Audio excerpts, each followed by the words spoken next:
First time try பண்ணுறோடைய உங்களுக்கு ஒரு நண்டு ரசம் வச்சு காட்ட போகிறேன். இது தடிமன் இருமல் எல்லாத்துக்கும் நல்ல ஒரு பொருள். அதுக்கு இப்போ நண்டு, இந்த நண்டை போட்டு இந்த உரலுக்கு போட்டு குத்தணும். அதுக்கப்புறம் கொத்தமல்லியில் வேணும். அதுக்கப்புறம் மசாலா தூள் பாருங்கன்னா கொஞ்சம் கொஞ்சமாக எடுத்துருக்கிறேன். உங்களுக்கு ஸ்பைசியாகவும் நீங்கள் கூட போடுவோம். நான் 1/4 teaspoon chilli powder, 1/4 teaspoon cumin சீஸ் powder, 1/4 teaspoon pepper powder, 1/2 teaspoon coriander powder எடுத்துருக்கிறேன். அதுக்கப்புறம் கொஞ்சமாக புளி, ஒரு குட்டி லெமனோட புளி எடுத்துருக்கிறேன். சமைக்கிற எண்ணெய், தாளிக்கிறதுக்கு கடுகு வேணும், செக்கல் வேணும். அப்புறம் மஞ்சள் தூள், மிளகு ஒரு டேபிள் ஸ்பூன் எடுத்து ஒன்று பாதியமாக அரைச்சி வச்சுருக்கிறேன். அது பிறகு உள்ளி, இஞ்சி 5 உள்ளி எடுத்து குத்தி வச்சுருக்கேன். இஞ்சி ஒரு சின்ன துண்டு, கொஞ்சமாக கருகப்பு மேலே 3 செட்டர். உங்களுக்கு ஸ்பைசி ஆகுனா நீங்கள் கூட போடுங்க. அது பிறகு இந்த நண்டை குத்தணும்.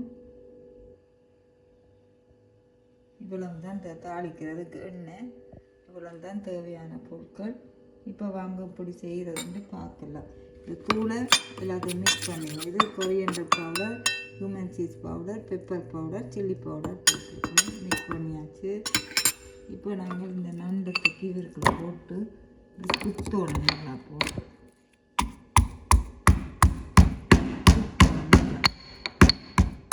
குத்திட்டு காட்டு நண்டையும் நல்லா கொத்திட்டேன். இந்த நண்டு வந்து ஃப்ரோசன் ஐஸுக்குள்ளேருந்து இப்போ தான் எடுத்துனான். இது நல்ல விண்டர் டைமில் குடிக்க நல்லா இருக்கும். த்ரோட் பெயின் இருக்கிறாக்கள், தடிமன் இருக்கிறாக்கள், இருமல் இருக்கிறாக்கள் எல்லாருமே குடிக்கலாம். பார்த்தீங்களா, எல்லா ஸ்பைசஸும் எடுத்து வச்சுட்டேன். பொருட்களில் நான் தக்காளி எடுத்து வைக்க மறந்துட்டேன். தக்காளியும் வேணும். வெங்காயம் விரும்பினா போடலாம். அவங்கள விட்டு வெங்காயம் விருப்பம் உள்ளபடியும் நான் போட இல்லை. இப்போ வாங்க சட்டி அடுப்பில் வச்சாச்சு. கொஞ்சமாக அடுப்பை போட்டாச்சு. எண்ணெயை விடுவோம்.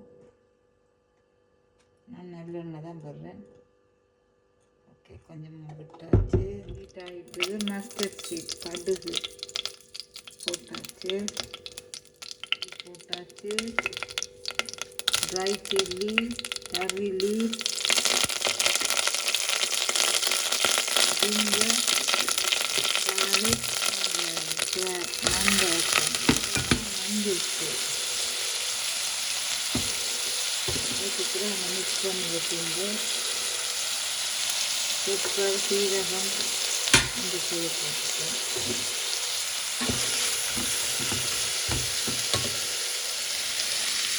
அப்புறம் தக்காளி, இந்த சூப்பு கலவை உப்பு போடுறோம். உப்பு கொஞ்சமாக போது தக்காளி பார்த்து போடுறது போட்டாச்சு.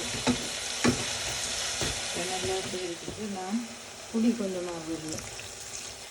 புளி, அதுக்கப்புறம் இந்த டிஷ்ஷால் ஒரு போல் தண்ணி, எவ்வளவு தண்ணி ரசம் போடணும் அது மாதிரி கூட விட்டு செய்து சாப்பிட்டு என்ஜாய் பண்ணுங்க. பாய்.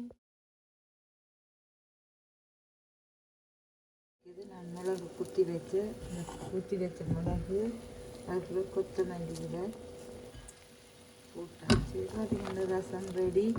இதை நல்ல சோறில் போட்டு சாப்பிட நல்லா இருக்கும். உப்பு புளி எல்லாம் அளவாக இருக்குது. நண்டு ரசம் இந்த முழுமலாண்டுக்கு ரெடி. நான் அடுப்பு ஓப்பன் பண்ண போகிறேன். இதை நல்ல சூடு சோத்தில் போட்டு பிசைஞ்சு சாப்பிட்டீங்கன்னா நல்லா இருக்கும். ஆவி பறக்குது. சோறு ரசம் விட்டுட்டு இப்படி இருக்கு ரசம்.